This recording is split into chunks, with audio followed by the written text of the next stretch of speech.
She doesn't even wear a uniform. Must be here for coffee runs." That's what they said when Layla Rourke walked into Camp Sentinel. No salute, no rank, just a clipboard and quiet eyes. She didn't argue. She just listened to their plans, their assumptions, and their blind spots. So when the SEAL team walked into an ambush in Somalia, it wasn't the commander who got them out. It was the woman they forgot was in the room. 7 days later, she stood silent in the war room as Admiral Renshaw walked in and raised a perfect salute. She was never the assistant. She was the test. And today, we find out who passed. This is Veteran Biker. Comment 1 if you're new, 2 if you've been with us, 3 if you ride with us every week. Like, subscribe, and stay to the end. The chill of the North Carolina coast bit at Layla Rourke's cheeks, a damp, salty cold that clung to the air like a secret. She adjusted the worn strap of her canvas messenger bag, its faded fabric a perfect complement to her simple navy sweater and jeans. The scuffed sneakers on her feet had seen better days, each scrape and tear a testament to a different kind of mission in a different kind of world. She was a ghost in plain sight, a shadow deliberately cast. Her entire posture was a carefully constructed performance, shoulders slightly hunched, eyes downcast, a subtle, almost imperceptible air of uncertainty that screamed, "I don't belong here." This was Camp Sentinel, a fortress of elite training and hardened resolve, and Layla was here to disappear. The security checkpoint was a blur of efficiency and cold politeness. A young Marine, his face a mask of practiced indifference, barely glanced at her contractor ID. His eyes slid over her, registered civilian, and promptly dismissed her as anything other than an administrative inconvenience. "Building 14 down the main road," he mumbled, already turning his attention to the polished Humvee idling behind her. Layla offered a meek nod, a silent thank you that went unacknowledged. The guard's lack of attention was a victory. She wasn't an operative to be scrutinized, not a threat to be assessed. She was a footnote, a necessary piece of the bureaucratic machine that kept this place running, and that was exactly how she needed to be perceived. As she walked, the base unfolded around her in a symphony of controlled power. The rhythmic cadence of synchronized footfalls from a platoon of trainees jogging in formation echoed across the asphalt. The air, thick with the smell of strong coffee, gun oil, and the ever-present scent of salt water, was a stark contrast to the sterile, dusty air of her last assignment. Her eyes, however, weren't taking in the grand spectacle. They were performing an invisible, practiced dance, tracking security camera angles, noting the precise height of the perimeter fence, mentally mapping the locations of potential blind spots and egress points. Every unconscious habit, every ingrained instinct honed over a decade of field operations was on full display. This wasn't a casual stroll, it was a ghost walk. She was a hunter, and the hunting ground was now this very base. The voiceover continued, a low, steady hum, narrating the scene with an intimate familiarity. Every mission starts with a door, a gate, a perimeter, a threshold you have to cross. For Layla Rourke, this was a familiar ritual. Her cover was as thin as tissue paper, but it was fortified by the most powerful weapon in her arsenal, institutional arrogance. The men here, the elite of the elite, would never believe that a threat could walk among them in faded jeans and a tired sweater. They would look, but they would not see. And that in itself was the first victory of the operation. Her canvas bag felt heavier than usual today, not with gear, but with a stack of manila folders, a prop in her performance. Inside, however, was a deceptively simple device, a modified tablet that would allow her to passively monitor the base's internal network, logging data, sifting through traffic, and compiling her initial assessment. This was her true purpose, her real mission, far from the coffee runs and filing she was expected to do. Her confidential evaluation report, a document only a handful of people in Washington had even seen, had already triggered a quiet investigation into SEAL Team 9. The top brass, spurred by a string of recent operational failures in the intelligence community, had decided to launch a covert review of their own assets. And Layla, a ghost with a PhD in international security and a kill count that was classified even to some of her own superiors, was the quiet architect of that review. She was the fuse that had been lit, and the men inside Building 14 were completely unaware that the fire had already started. She found Building 14, a nondescript structure tucked away in the Special Operations compound. The air inside hummed with a different kind of energy, a controlled chaos of maps pinned to walls, computer screens displaying a constant stream of satellite feeds, and the rapid-fire chatter of radio communications. The atmosphere was thick with the scent of ambition and unyielding masculinity. Layla stood for a moment, her gaze sweeping the room, performing her own invisible assessment. She counted 8 men, all in various stages of mission readiness, their bodies radiating a raw, disciplined power. Each man was a weapon, a finely tuned instrument of war, and each man, she knew, would see her not as an equal, but as an inconvenience. She had seen this 100 times before. The unconscious dismissiveness, the casual way these men sized you up and found you wanting, it was a part of their culture, a shield they built around themselves to ward off anything that wasn't a direct tactical threat. Her challenge wasn't just to collect data, but to penetrate that shield, to make them see the value of her work, even if they couldn't see the value in her. A mountain of a man with arms that strained against the sleeves of his uniform broke the silence. Chief Ellis Ortiz, his voice a low rumble, cut through the noise. "Lost, sweetheart?"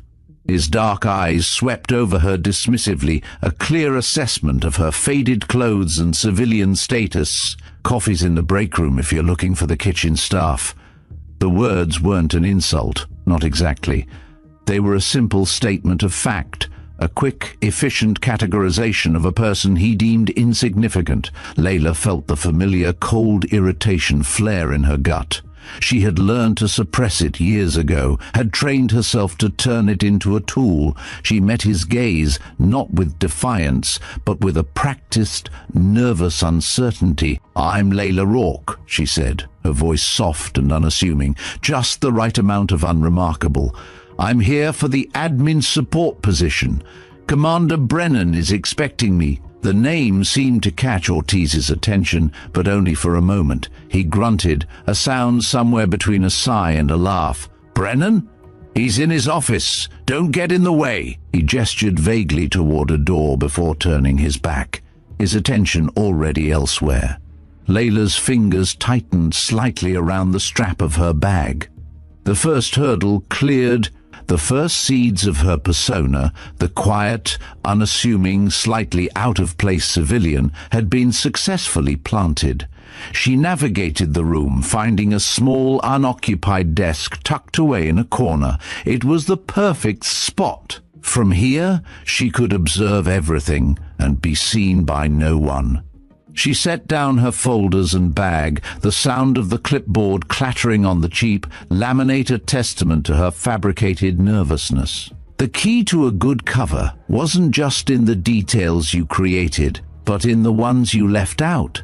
A good operative knows when to be a blank canvas, a vessel for other people's assumptions. They saw a woman, not a warrior, a contractor, not a ghost. And in this world of high-stakes operations, that was the most effective disguise of all. The mission briefing was announced with a sharp, commanding voice. Commander Cole Brennan emerged from his office, his presence immediately commanding the attention of the room. He was the kind of man you'd find on a recruitment poster. Tall, broad-shouldered, with a jawline that could cut glass. His uniform was immaculate, his movements efficient and precise. He was the embodiment of everything a SEAL was supposed to be. His eyes swept over the room, locking onto Layla for a split second before dismissing her just as quickly as Ortiz had. He didn't even bother with a greeting, simply nodding toward a file on his desk. New admin support. You're here just in time. Start with these reports. I need them filed by classification and date. And the coffee situation is unacceptable. Figure that out.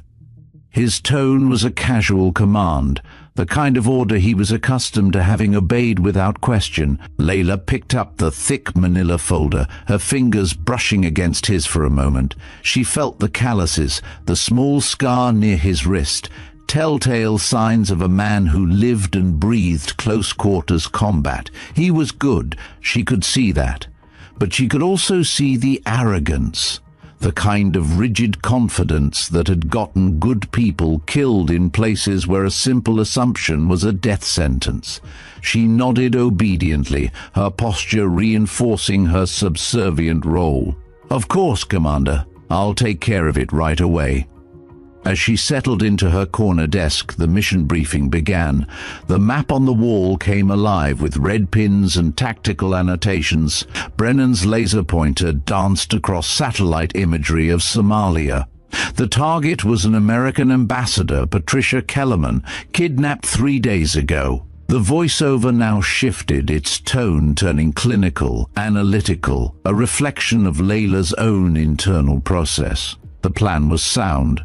Textbooks would call it flawless, but textbooks are written for a world that doesn't exist. They rely on perfect intelligence, flawless execution, and a predictable enemy. The reality, as Layla knew all too well, was a messy, chaotic, and dangerous place where the smallest detail could unravel an entire operation. Brennan laid out the plan with precision. The ambassador was believed to be held in a walled compound approximately 40 kilometers inland, 6 structures inside the perimeter. The team's sources had gone dark. The plan was a best guess scenario, a phrase that made the hairs on Layla's arms stand on end.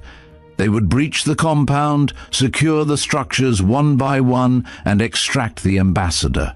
It was a hammer, and the problem was a nail, and Layla watched with a rising, silent dread. Petty Officer Nash, the team's communications specialist, asked about thermal imaging. It was dismissed. Too much interference from generators and cooking fires.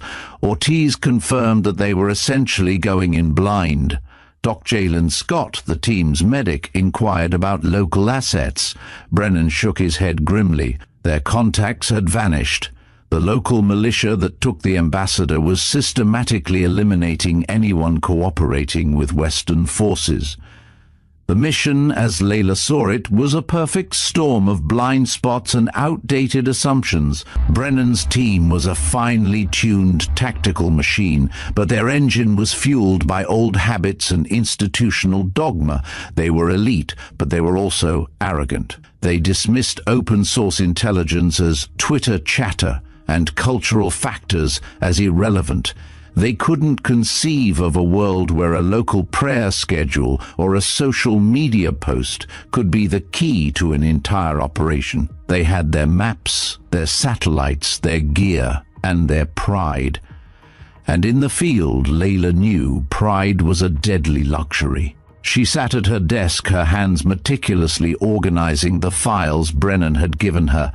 It was a mundane, mind-numbing task, but her mind was miles away, in that Somalian compound. She was mentally mapping the terrain, analyzing the satellite photos that were projected on the wall, her trained eye picking up details that the team's focus on tactical considerations had completely missed.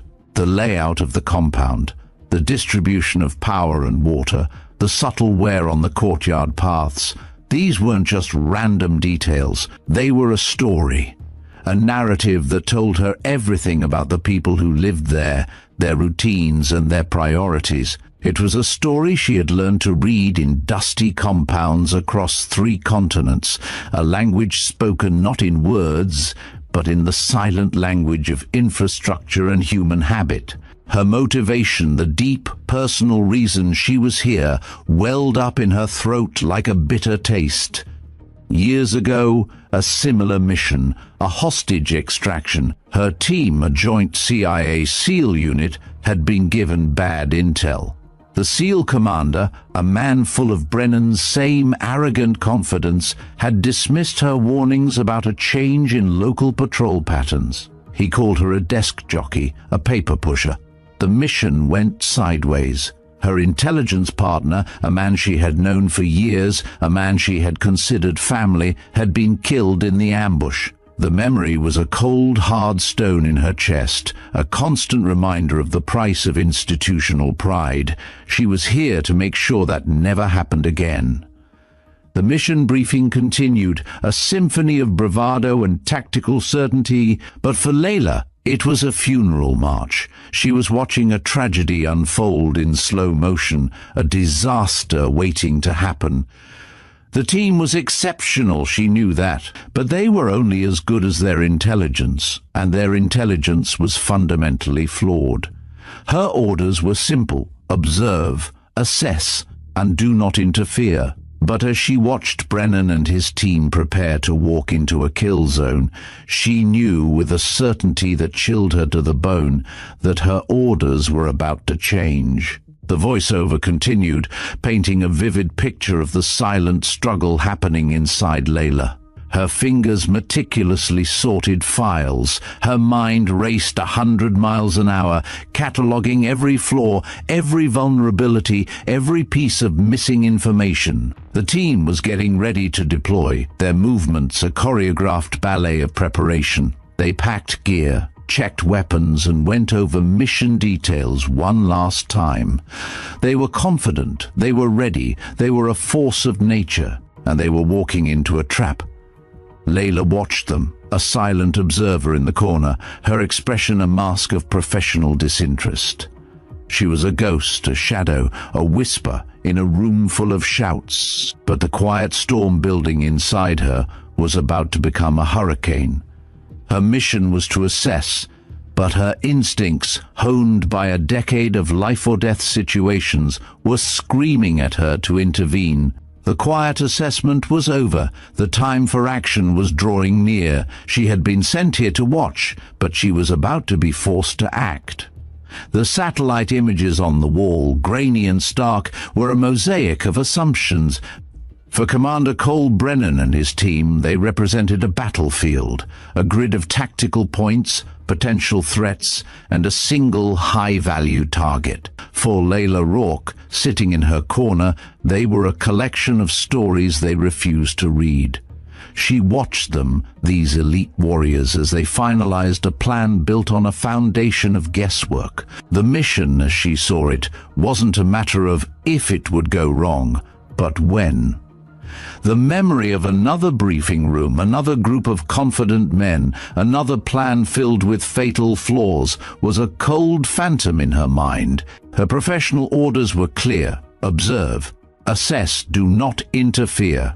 But her personal history, a scar left by a preventable tragedy, was a ghost that haunted every fiber of her being, a silent scream telling her to break every rule. Layla's hands, which had been meticulously sorting files, stilled. The voiceover narrated her internal conflict. She had trained for this: to be invisible, to be a ghost in the machine, to gather intelligence without influencing the outcome. But the ghost of her past was a powerful presence. It spoke of a fallen partner, of a mission failed not by a lack of bravery, but by a surplus of arrogance. The man who had been her family, a brilliant intelligence analyst with a dry wit and an encyclopedic knowledge of the world, had died because a SEAL commander, much like Brennan, had refused to believe that a local farmer could know more than a multi-million-dollar satellite. Layla had come to Camp Sentinel to prevent history from repeating itself, and in this moment, with the mission minutes away from launch, she knew that silence was no longer an option.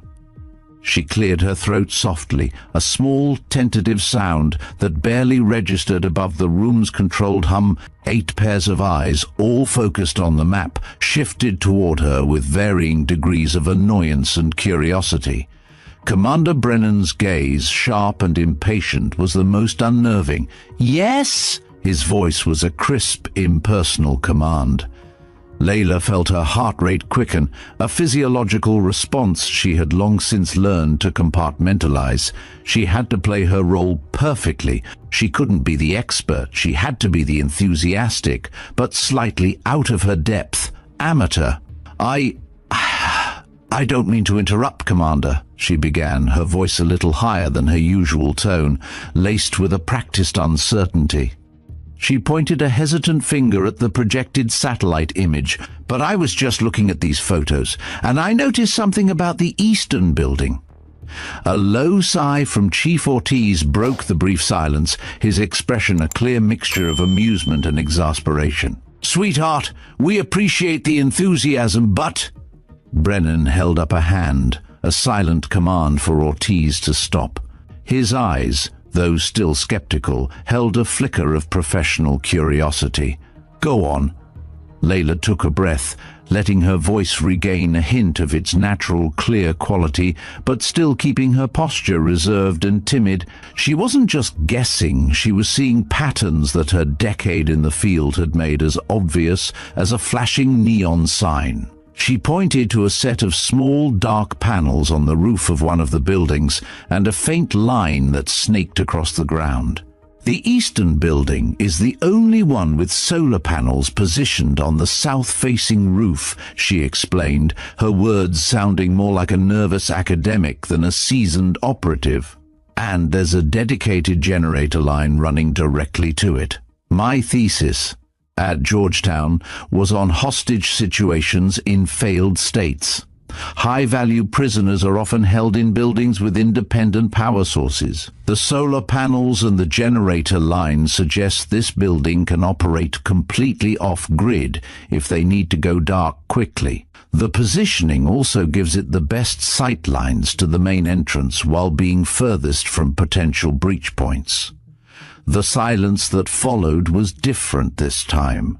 It wasn't the dismissive silence of a moment ago. It was the silence of men whose tactical certainty had just been shaken by an unexpected variable.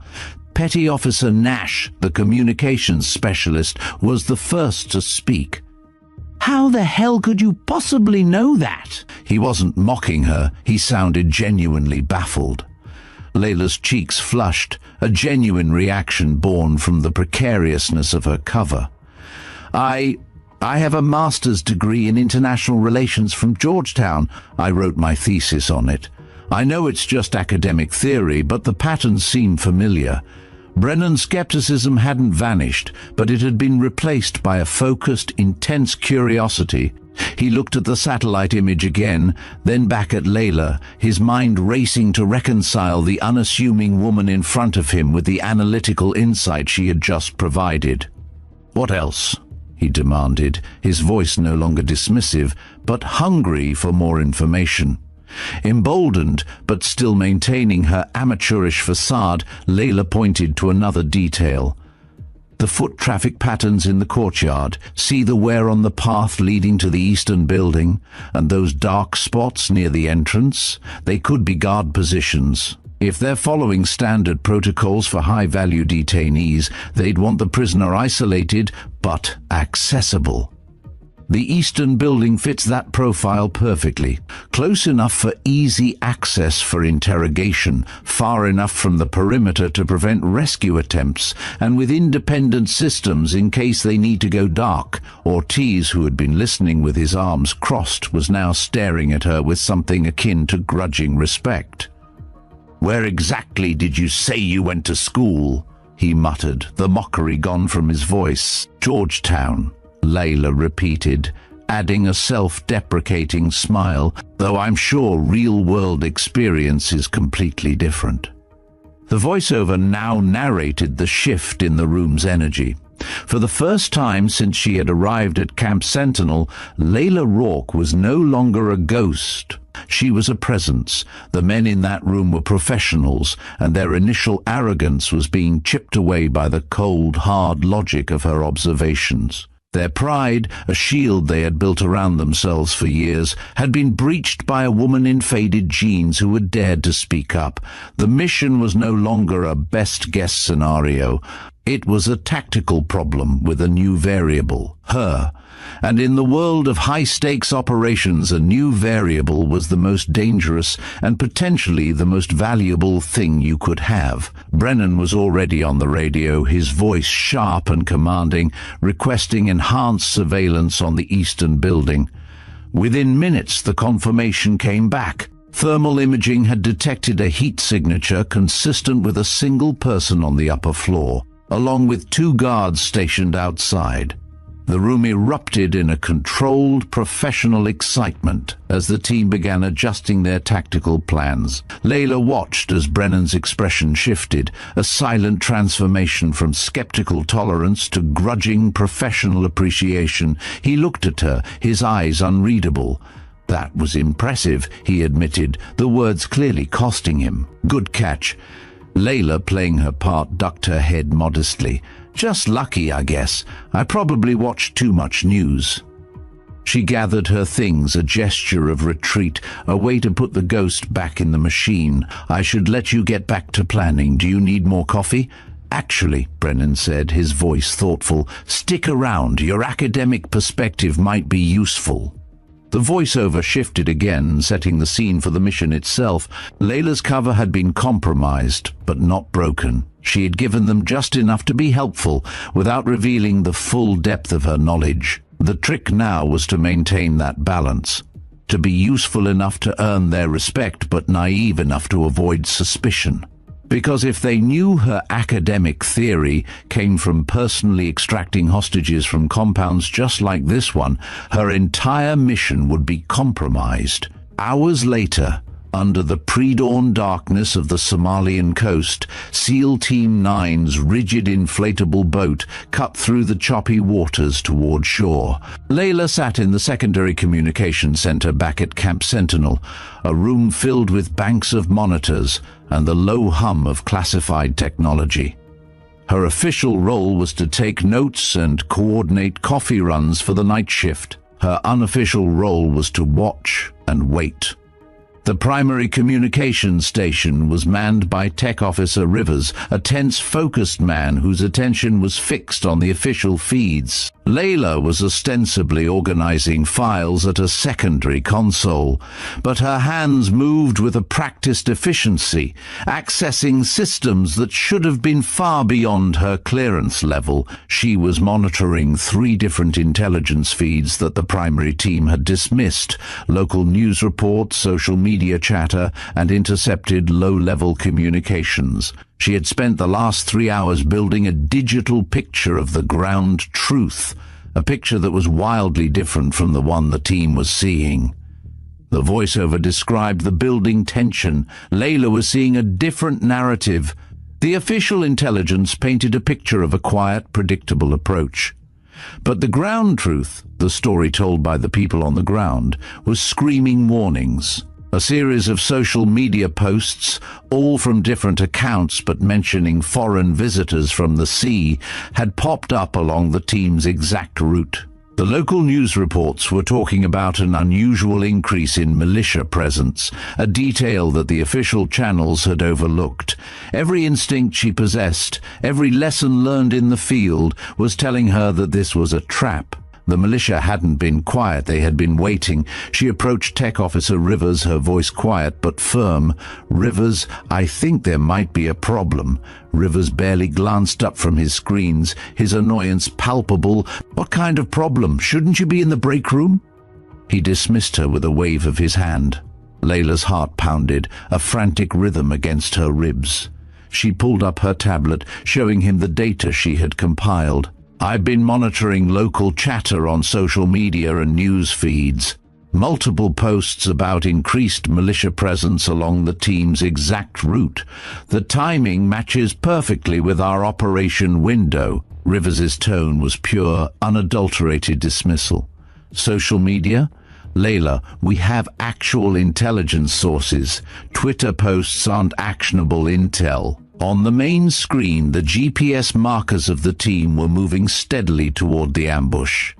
The mission was in real time, and the clock was ticking down to 0.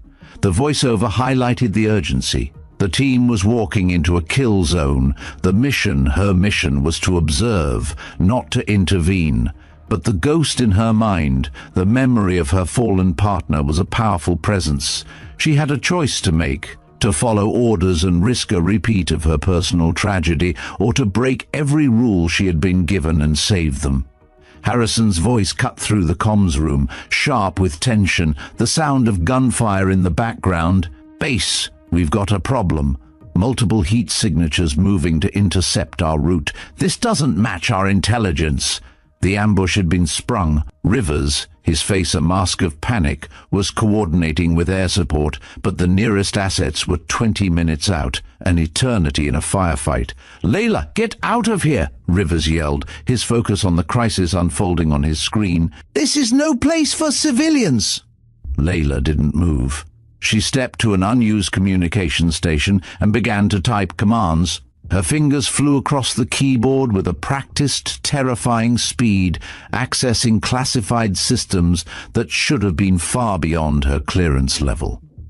The voiceover now matched her actions, crisp, authoritative, and focused. The ghost was gone. The operative was in control. Every instinct, every lesson, every sacrifice was culminating in this single moment. She wasn't an analyst anymore. She wasn't an academic. She was a field operative, and she was doing the only thing she knew how to do: surviving. She put on the headset. "SEAL Team 9, this is Base Secondary," she said, her voice steady and clear, cutting through the chaos. "I have eyes on your position, and I can see your problems."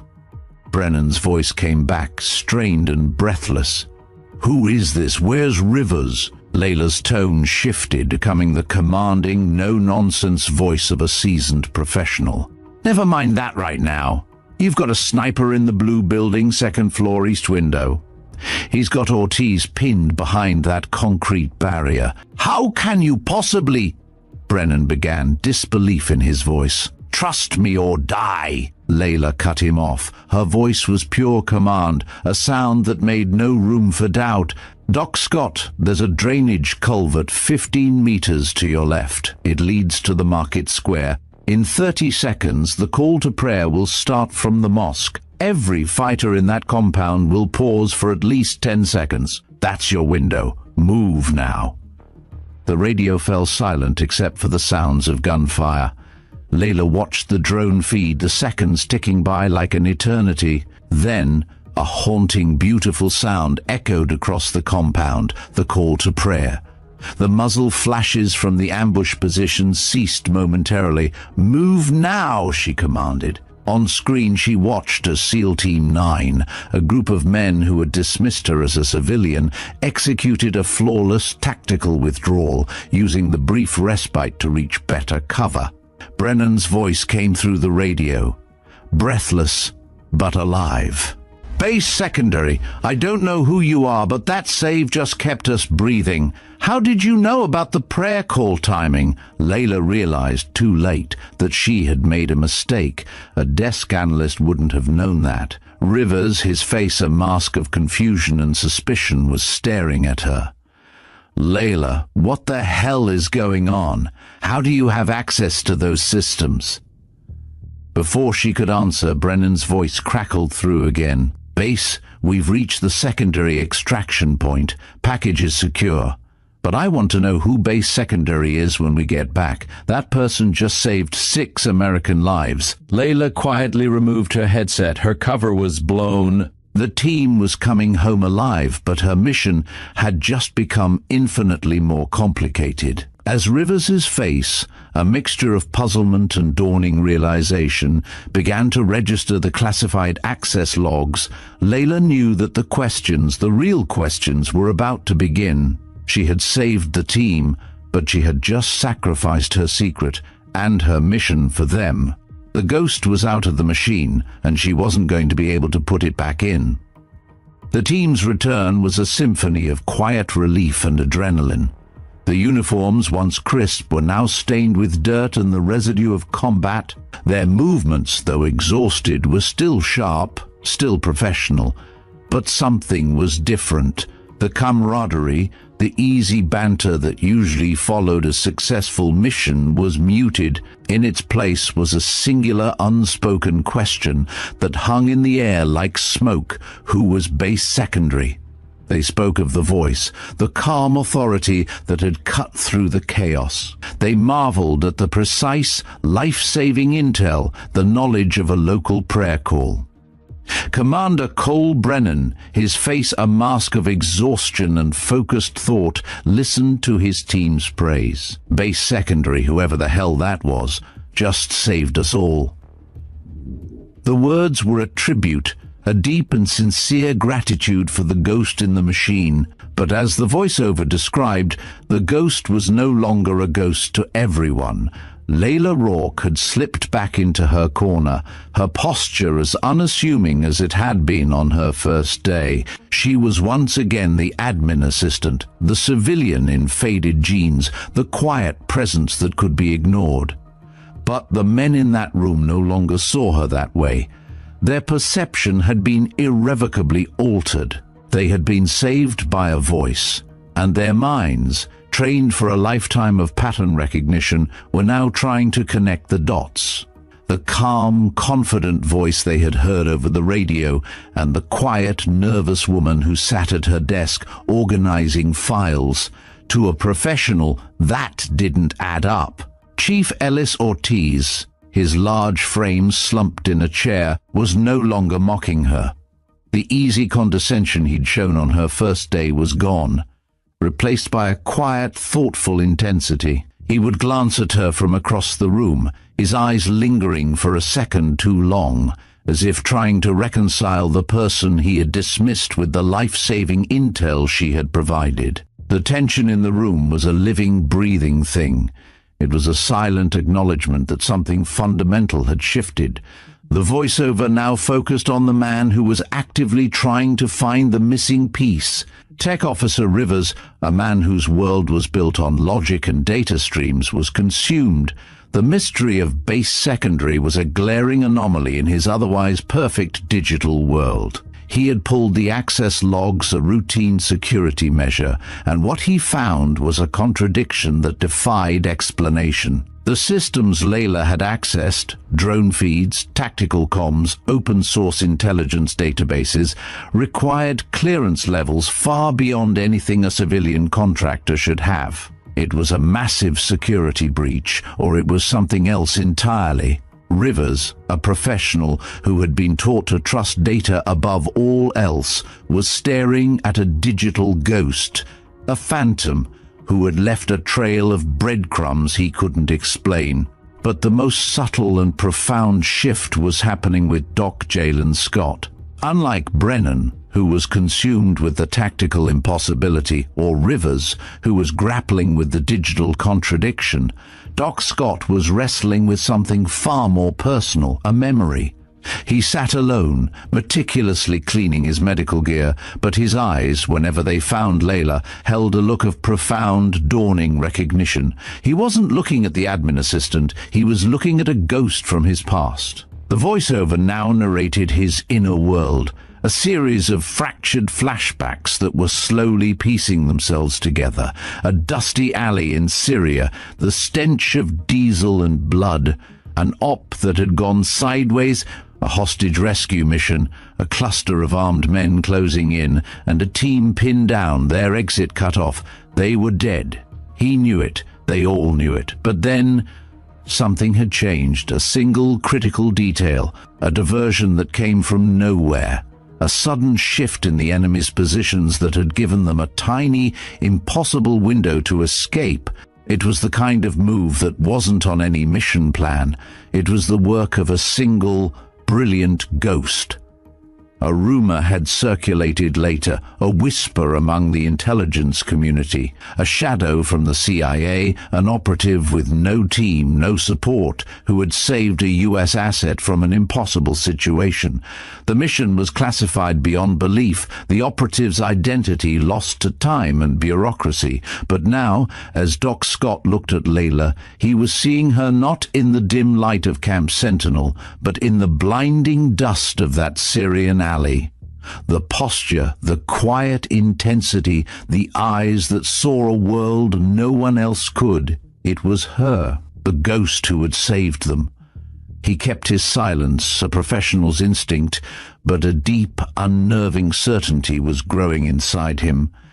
He knew her secret, and he knew he had to keep it. The tension finally broke when Commander Brennan, his voice low and devoid of all emotion, called her name. "Layla, my office, now." It wasn't a request, it was a command. Layla's heart pounded, but her face remained a mask of polite uncertainty. She rose and followed him, the weight of 100 gazes on her back. The confrontation was inevitable. Brennan wasn't looking for answers to her filing skills. He was looking for the truth behind the impossible.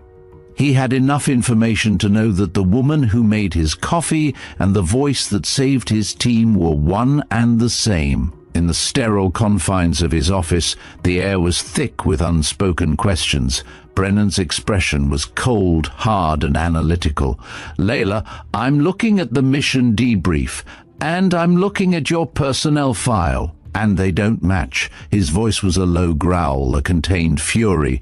"Your computer skills, your academic theories, they're not just a coincidence. You accessed classified systems that require a clearance level you don't have. And your voice was on the radio. You saved my team."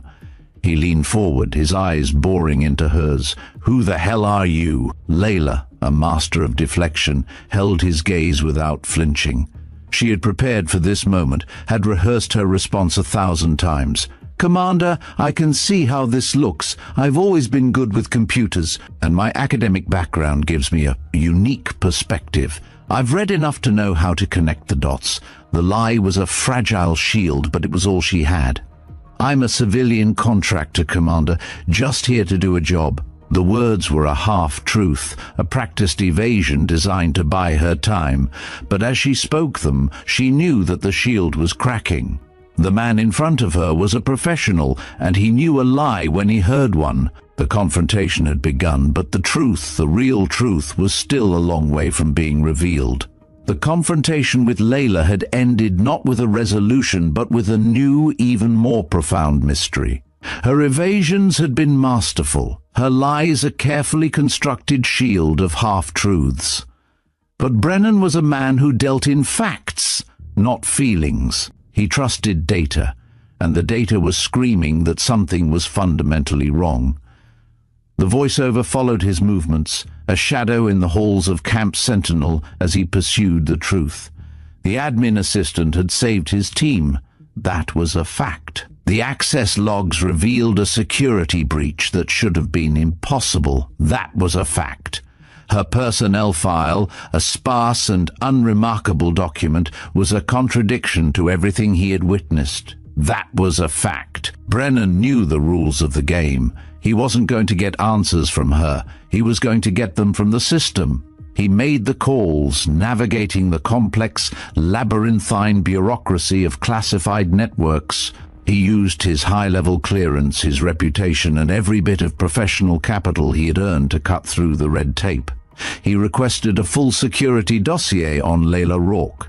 The response was not immediate. It was slow, deliberate, and coded with layers of professional caution. The voiceover described a digital back and forth, the professional equivalent of a stare-down. Then the file came through. It wasn't the neat, comprehensive dossier he expected. It was a heavily redacted document, a ghost file with almost nothing on it. Her academic records were there, Georgetown, Johns Hopkins, but the rest was a blacked-out mystery. The only thing that wasn't redacted was her clearance level, TSSCI with special access programs.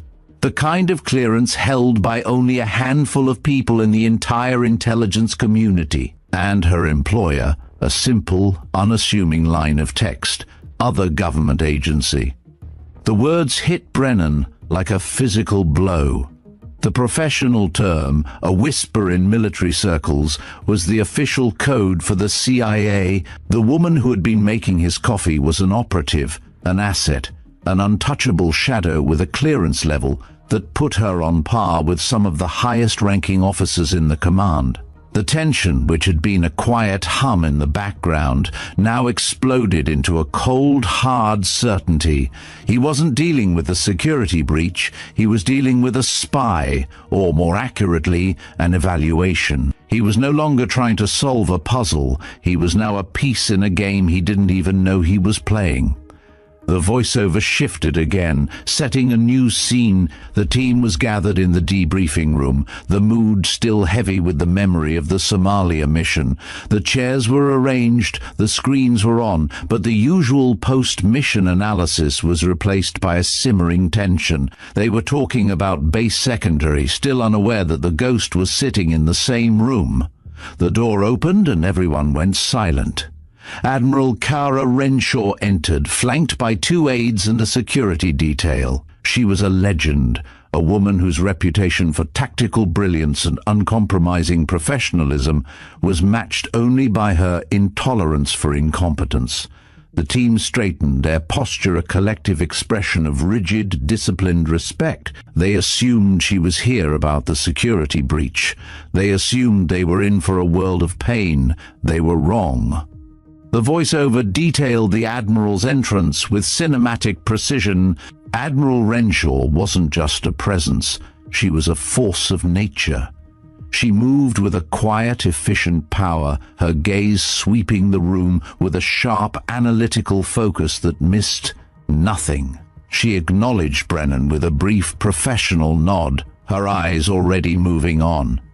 She wasn't here for him, she wasn't here for the team, she was here for a much bigger game. The team, a group of men who lived and breathed high-stakes operations, braced for the storm. But the storm they expected was not the storm that was coming. It was a hurricane of revelation, a shockwave that was about to shatter their entire reality. The Admiral spoke, her voice a low, commanding rumble. She congratulated the team on their flawless execution in Somalia, praising their adaptability under fire. Her words were a testament to their bravery, their skill, their professionalism. Brennan's chest swelled with a brief moment of professional pride, but his eyes were still locked on her, a sense of deep unease prickling at the back of his neck. He knew something was coming, he just didn't know what. The Admiral paused, her gaze sweeping over the team one last time before she did something that made Layla's blood run cold. She turned away from the team, away from the commander, and began walking directly toward the corner desk, where Layla sat, clipboard in hand, playing her part as the inconspicuous assistant. The voiceover now reached its climax, the moment of truth. Layla felt every eye in the room turn toward her. She was a ghost no longer. She was the center of attention. The clipboard slipped from her numb fingers, clattering to the floor with a sound that seemed impossibly loud in the dead silence. The team's faces, once masks of professional stoicism, were now etched with confusion. Brennan's eyes widened, a silent, profound understanding dawning in their depths. The Admiral stopped in front of Layla, and then, in a moment that would be burned into the memory of every man in that room forever, Admiral Kara Renshaw, one of the highest-ranking officers in the United States Navy, came to rigid attention and rendered a crisp, perfect salute. The silence was deafening. Layla's heart pounded against her ribs. But her training, a lifetime of professional discipline, took over. She returned the salute with the practiced precision of a seasoned field operative, her posture now straight, confident, and unapologetic. The 2 women stood there, 2 of the most powerful and feared professionals in the American intelligence community, an admiral of the Navy and a ghost of the CIA, a silent testament to the raw, unspoken power of the clandestine world. The Admiral held the salute for a long moment before dropping her hand. "Agent Rourke," she said, her voice formal and respectful, "on behalf of Naval Special Warfare Command and the United States Navy, I want to thank you for your service to our nation and your invaluable contribution to the success of Operation Neptune's Trident." The words were a revelation, a shockwave that hit the room with the force of a physical blow. The team, who had spent weeks dismissing her, now watched in stunned silence as the admiral of their command thanked her for her service. The voiceover detailed the full extent of the revelation. Layla Rourke, age 32, Ph.D., from Johns Hopkins, fluently speaks 7 languages, holds a top-secret clearance with special access programs. A decorated CIA field operative with a field record of 17 successful extractions. A commendation from the Director of Central Intelligence for dismantling 3 terrorist networks in Eastern Europe. The words were a tidal wave of information, a flood of truths that washed away every single assumption they had ever made about her. The coffee girl, the admin assistant, the quiet civilian in the corner, she was none of those things. She was a weapon, she was a ghost, she was a legend. The Admiral's gaze swept over the team, a professional, icy assessment.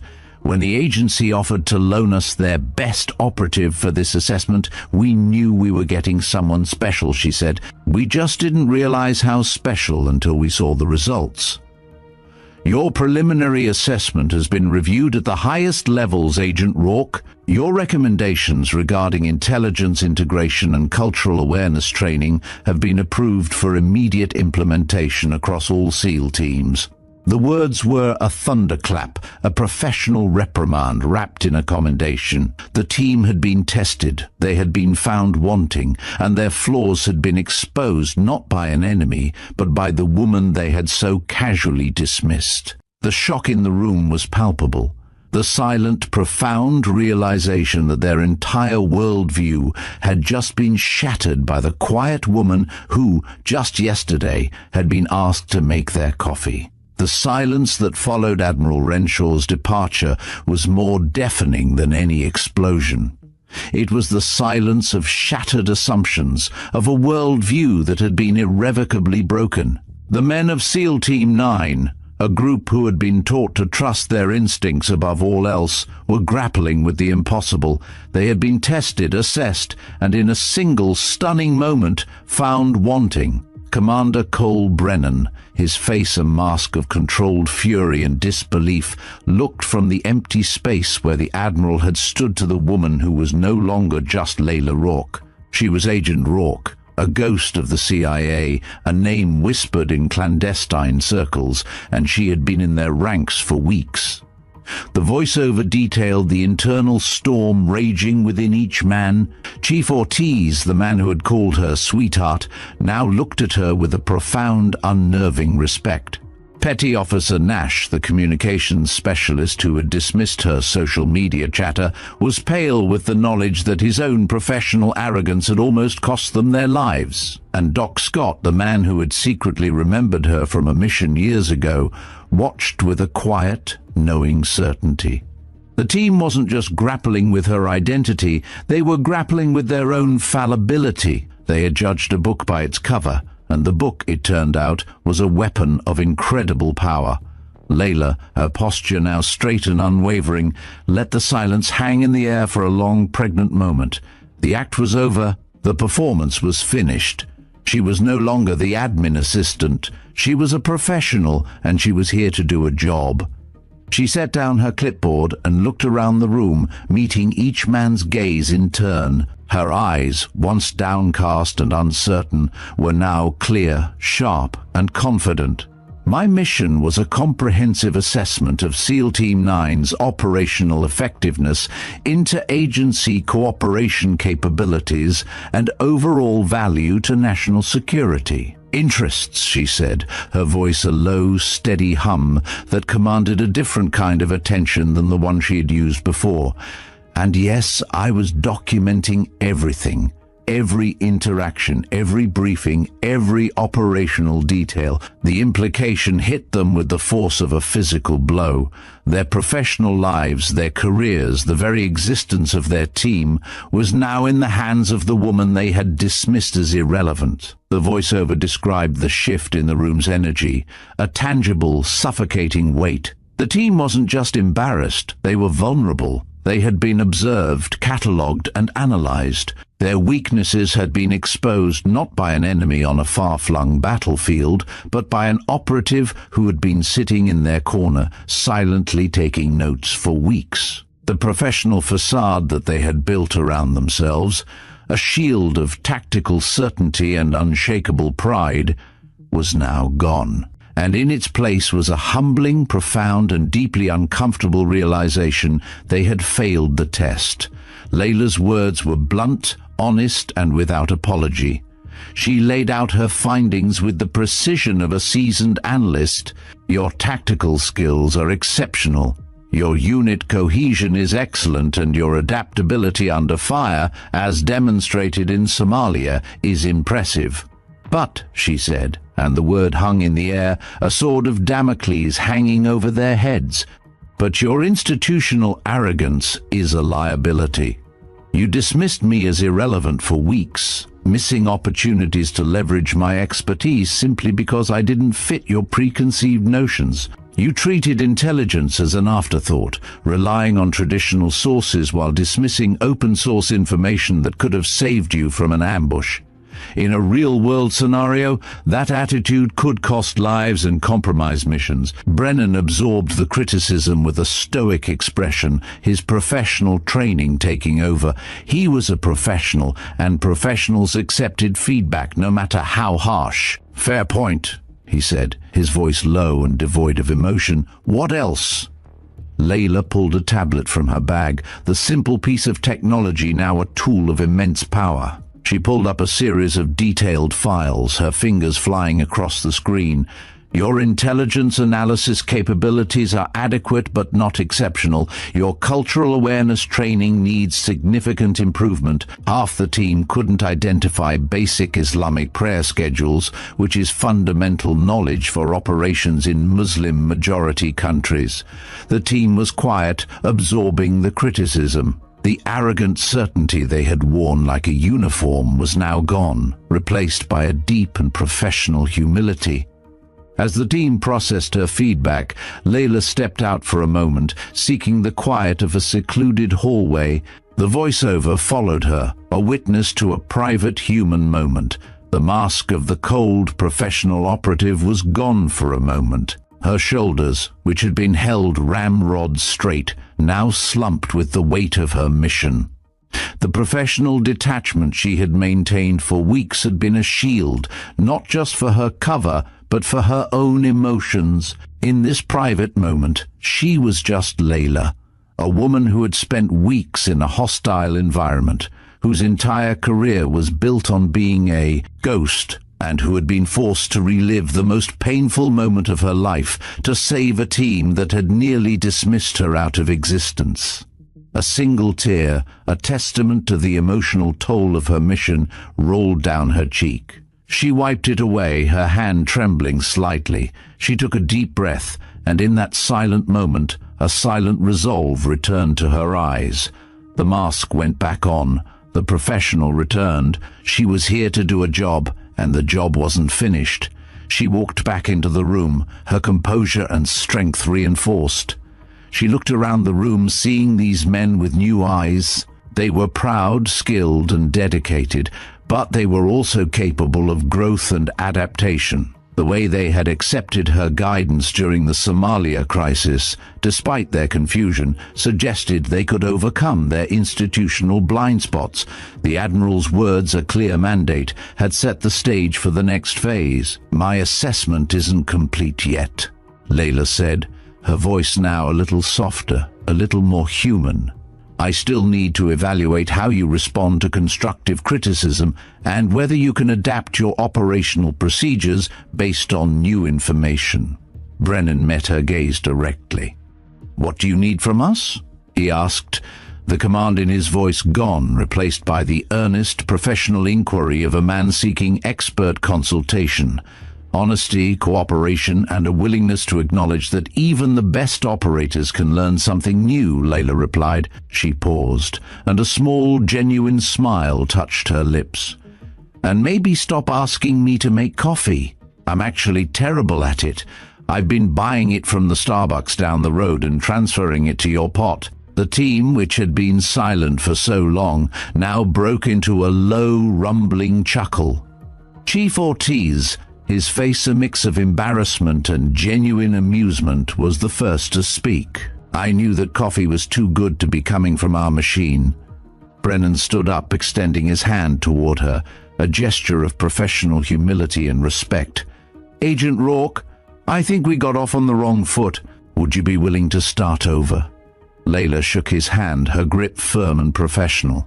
I'd like that, Commander, she replied, but I should warn you, the real evaluation starts now. The voiceover concluded on this high note, the moment of professional trust and respect finally earned. The deception was over.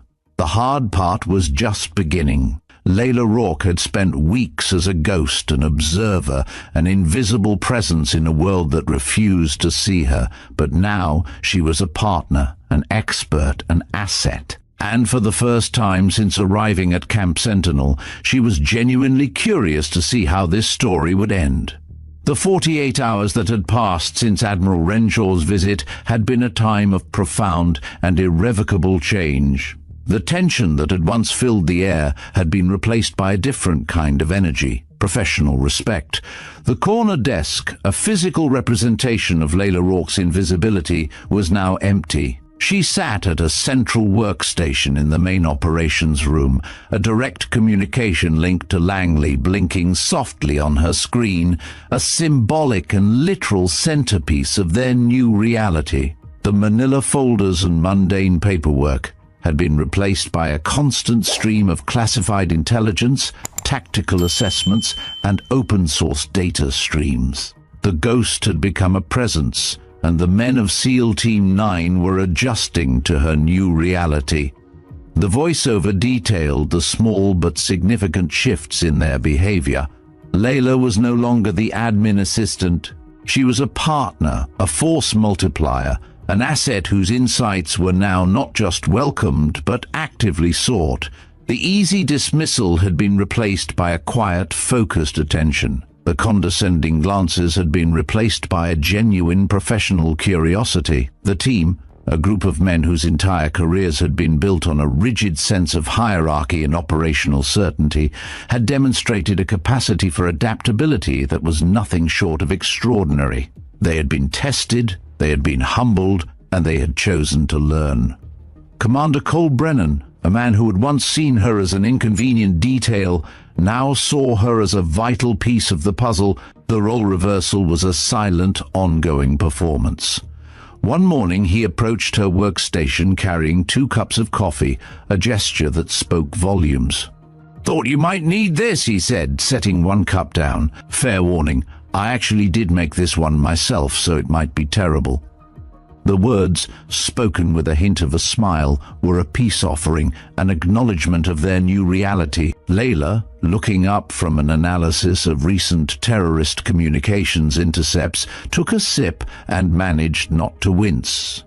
"It's strong," she replied, her own small diplomatic acknowledgement. "That's a polite way of saying it's awful," Brennan replied with a rare, genuine laugh. "I'm starting to understand why you outsourced the coffee duties." Their conversation was a small, quiet moment of normalcy, a stark contrast to the professional intensity that now defined their interactions. The voiceover highlighted the change in their dynamic. The trust, which had been earned in the chaos of a Somalian firefight, was now being built on the foundation of shared expertise. Layla's insights, once dismissed as academic theory, were now the basis of their operational planning. The team, which had once operated in a silo of tactical certainty, was now integrating her intelligence seamlessly. They were no longer just a SEAL team. They were a joint force unit, a hybrid of tactical precision and clandestine brilliance, and the results were about to speak for themselves. The quiet hum of the room was broken by an urgent beeping from Layla's communication console. Her expression, which had been relaxed, hardened into a mask of professional focus. She pulled up the incoming message, her fingers flying across the keyboard as she accessed additional intelligence feeds. The voiceover narrated the details of the new crisis. 3 American aid workers, kidnapped near Sana'a, Yemen. Initial reports suggested a local militia, a group with a history of using hostages for political leverage and ransom. The State Department was requesting an immediate assessment of rescue feasibility. The team's newfound synergy was about to face its first real test. Brennan was at her side immediately, his posture shifting into operational mode. The team, which had been working on their own tasks, automatically gathered around them. "What is it?" Brennan asked, his voice sharp and focused. "Potential situation developing in Yemen," Layla replied, her fingers moving with a practiced urgency. She pulled up satellite imagery and a host of recent intelligence reports, her mind automatically shifting into operational planning mode. 3 American aid workers missing. Initial reports suggest kidnapping by local militia groups. State wants a feasibility assessment. They want options for extraction if the situation deteriorates. Timeline? Chief Ortiz asked, his voice now one of a professional seeking information from a trusted source, not a man looking for a reason to dismiss her. "Unknown," Layla replied. "The aid workers were taken 6 hours ago, but we just received confirmation. Based on the group's previous operations, they'll likely move the hostages within the first 24 hours to a more secure facility. That gives us a narrow window for intervention."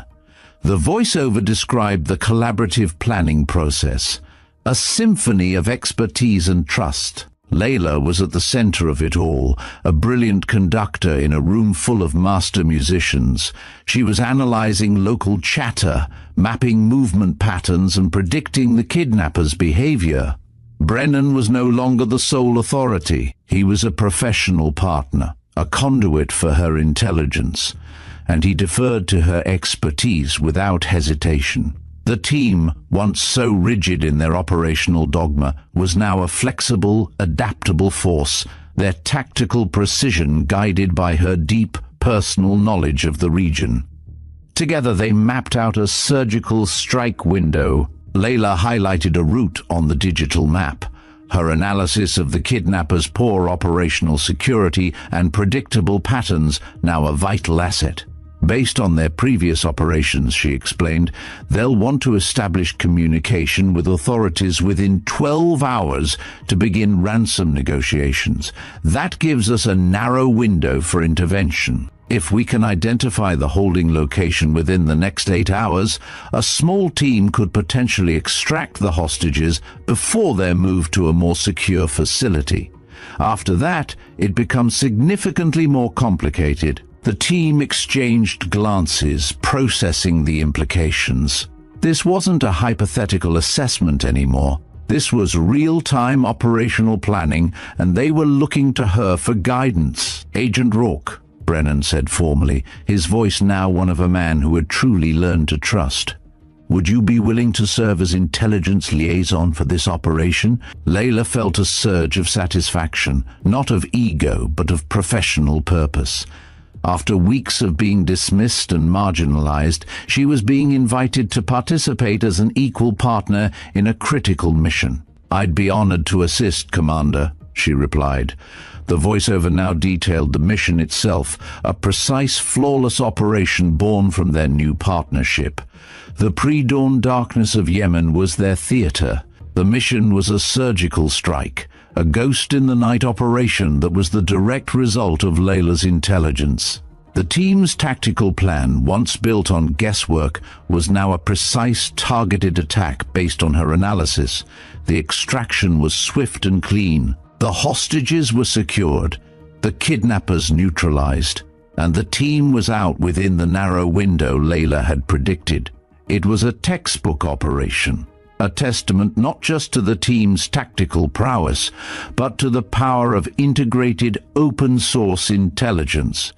The team returned with the hostages, their mission a resounding success. The voiceover described the aftermath, the relief, the quiet triumph in Building 14. They all knew who had their backs. They knew who had read the story in the digital chatter, who had seen the patterns that no one else could. Brennan approached Layla, his face etched with a deep sense of gratitude and professional respect. "I owe you an apology, Layla," he said quietly, his voice low and sincere. "We wasted weeks of your expertise because we couldn't see past our own assumptions." Layla looked at him, seeing genuine regret in his expression. "You're not the first team to make that mistake, Commander, and you won't be the last. The important thing is that you were willing to adapt. For what it's worth," Brennan continued, "your assessment of our weaknesses was accurate. We did let institutional arrogance cloud our judgment, but I want you to know that we're committed to doing better." Layla nodded, feeling some of the tension she had carried for weeks finally beginning to ease. "That's all I can ask for. And for what it's worth, your tactical skills really are exceptional. With better intelligence integration, this team could be one of the most effective units in the entire Special Operations community." Brennan's expression brightened slightly. "Is that going to be in your final report?" "Among other things," Layla said with a smile, "I'm still documenting your coffee-making deficiencies as a significant operational weakness." Brennan laughed, the first genuine laugh she'd heard from him since her cover was blown. "Fair enough. I suppose we all have areas for improvement." The voiceover concluded on this powerful note of earned trust and partnership. The Yemen situation was successfully resolved, and in the process, something fundamental had changed. Layla was no longer an outsider evaluating the team from a distance. She had become, in some small way, part of the team itself. She had come to assess their worthiness, but in the end, they had all proven worthy of each other. The evaluation period was over. The mission, in a sense, was complete. Layla Rourke sat at her central workstation, the once unassuming space now a hub of intelligence and operational planning, but today the screens were dark. The constant stream of data had been silenced. Her hands, which had flown across keyboards with a practiced efficiency for weeks, were now carefully packing away the few personal belongings she had brought with her: a small notebook, a personal tablet, a pen. Her movement was deliberate, a quiet ritual that marked the end of her time at Camp Sentinel. She had come here as a ghost, an observer, an invisible presence in a world that refused to see her. And now she was leaving as a partner, a force of nature, a legend in her own time. She had been sent to assess their worthiness, but in the end she had assessed their capacity for growth. And they had passed. The voiceover reflected on the journey, the transformation that had occurred. The first day felt like a lifetime ago. The faded jeans, the worn messenger bag, the palpable sense of condescension in the air. The team had seen her as an admin assistant, a civilian, a woman who couldn't possibly belong in their world of high-stakes operations. But the truth was a much more complex and profound story. It was a story of institutional arrogance, of shattered assumptions, and of a team that, when faced with its own failings, chose to adapt rather than crumble. Layla had not just evaluated them, she had helped them evolve. She had forced them to see a world beyond their tactical bubble, a world where the most valuable intelligence could be found in a social media post, a local news feed, or a forgotten religious custom. A large shadow fell over her desk. Chief Ellis Ortiz stood there, holding a steaming cup of coffee. It wasn't a condescending gesture, not a command. It was a peace offering, a symbol of their newfound relationship. "Thought you might want one for the road," he said, his voice a low rumble. He set the cup down on her desk. "Don't worry, Doc Scott and I made it ourselves. We actually figured out how the machine works." Layla looked at him, then at the coffee, and a genuine smile, a warm human expression spread across her face. "It smells good," she said, "a lot better than my Starbucks outsourcing." Ortiz actually chuckled, a deep, rumbling sound that filled the room. "We figured if you're going to be working with us on future operations, we should probably learn how to make decent coffee ourselves. Can't have our intelligence liaison running on bad fuel." The voiceover captured the significance of the moment. The coffee was more than just coffee. It was a symbol. It was a gesture of respect, a quiet acknowledgement of their past failings and their future partnership. The men who had once dismissed her as the coffee girl had now learned to make the coffee themselves, a testament to their willingness to learn, to adapt, and to grow. The man who had once been her fiercest detractor was now her quietest supporter, a professional who had learned to trust a different kind of expertise. As Layla sipped her coffee, another figure approached. Doc Jalen Scott. He stood there for a moment, his eyes so often calm and focused, now holding a deep, profound look of respect and gratitude. He wasn't looking at her as a partner, he was looking at her as a person. "Syria," he said, his voice barely a whisper. "That was you. You saved us. I've never forgotten." The voiceover described the weight of his words. The personal confession that finally came to light. The ghost was finally seen. The memory that had haunted Doc Scott for years, the impossible rescue that had saved his team from a certain death, was now finally given a name. Layla Rourke. She had been the ghost in the machine long before she ever arrived at Camp Sentinel. She had been the guardian angel, the silent protector, the intelligence that had saved a team from a trap they never saw coming. Her mission wasn't just an evaluation, it was a continuation of a silent, selfless service that had been her life's work. Layla looked at him, her eyes soft with an understanding that transcended their professional relationship. "That was a long time ago, Doc," she replied quietly. "We all have a job to do." Before Doc Scott could reply, Commander Cole Brennan appeared, holding an official-looking document. He handed it to Layla, his expression a mix of professional formality and genuine warmth. "Your final report was reviewed at the highest levels," he said. "Admiral Renshaw approved your recommendation for increased CIA SEAL cooperation and requested that you be assigned as the permanent intelligence liaison to our team. These are your new orders, Agent Rourke." Layla stared at the document, the words on the page a culmination of everything she had worked for. Her mission was over, but her new life was just beginning. The voiceover described her reaction, a quiet, internal triumph. She had come here to make a recommendation. She had come here to assess a team, and now she was being offered a place on that team. She had been a ghost, an observer, an outsider. But now she was being invited in. She had earned their respect, their trust, and their partnership. She had gone from being a phantom in the corner to a vital, integral part of a world that she had once only observed from the outside. She was a ghost no longer. She was home. Layla looked at Brennan, a small, genuine smile on her face. "You want me to stay?" she asked. "Agent Rourke," he replied, a grin spreading across his face. "We'd be honored to have you. Just promise me one thing." "What's that?" Layla asked. Her eyes, which had been so sharp and confident, now held a hint of playful amusement. "No more pretending to be the assistant," he said. "We've learned our lesson about underestimating people. We've learned that the most dangerous intelligence is the kind you don't even know you're missing." Layla laughed, a warm, beautiful sound that filled the room. "Deal," she said, accepting the assignment and the coffee with equal pleasure, "but I'm keeping the corner desk. I like the view." As the team gathered around her, welcoming their newest permanent member, the voiceover concluded, bringing the story to a satisfying and powerful close. The mission was complete, but the real work was just beginning. She had come here to assess their worthiness, but in the end, they had all proven worthy of each other. The team, once so rigid in their arrogance, had learned to adapt.